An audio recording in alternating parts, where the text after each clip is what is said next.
Chennai Super Kings. So let's go to the defending champions now. They've got the recipe. They've got a unique recipe to win. They go for players that a lot of other teams tend to avoid, and you've seen that the way that it reaps rewards for them. Robin Uthappa with a match-winning performance in the final last season. Jadeja, Dhoni, Moeen Ali, and Gaikwad retained in that order. The same balanced purse as KKR and Mumbai Indians. So now GS is ready for this one. He's got a very eloquent monologue prepared as he speaks about the franchise closest to his heart. So let GS take it away. What are CSK going to do at this auction, GS? For starters, I'm going to wait for your prediction on Sunday evening to see if they'll make the finals or not. Because look, all of us got it wrong with about their auction strategy last time, and they made 3 out of 4 finals. So it's very, very hard to predict what they're going to do. And one thing is for sure, I think Dhoni will have maximum of one season for Chennai, and this is a good season to kind of groom the next captain. So I'm very curious to see who that is.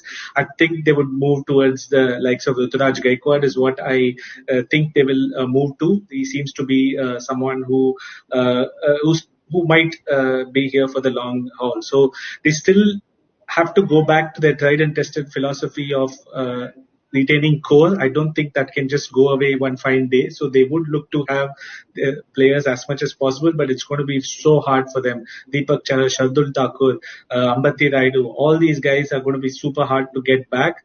I think if they can get even 2 out of those players, it would be good, but I don't see CSK winning these bids this time around for some reason. So they have to come up with something new, something dynamic on the fly. Again, boils down to that, who's the next Ruturaj maybe. They scouted Ruturaj. They've scouted some really good players. I was talking to someone. They had Jason Holder in 2013. They had Faf du Plessis when nobody really knew who Faf du Plessis was just before in 2012, I think. So they have this knack of identifying some really good players just by watching them or maybe the character, etc. So I'm looking forward to see who they buy. But overall, they would like to keep their core, but I think it's going to be super hard. That's going to be the biggest challenge for CSK.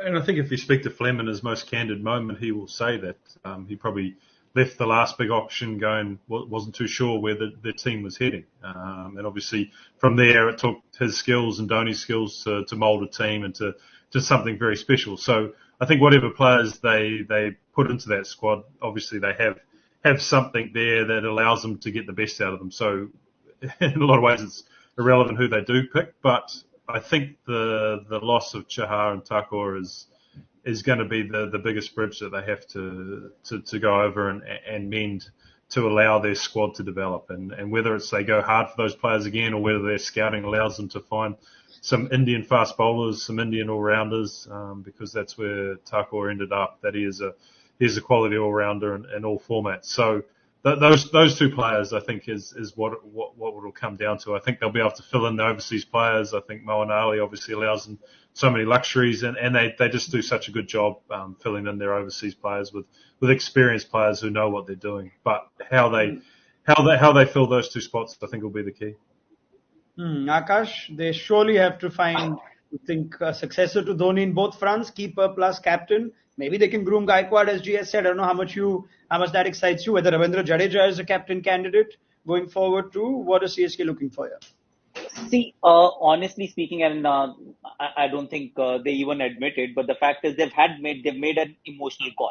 Emotional call is to now park 12 crore for Mahendra Singh Dhoni because and knowing fully well that like GS said that he might not be there for after one more year. So generally you don't park that kind of sum for people who you're not 100% certain that they'll give you 3 years, because if it is a problem right now with regards to the quality of talent available.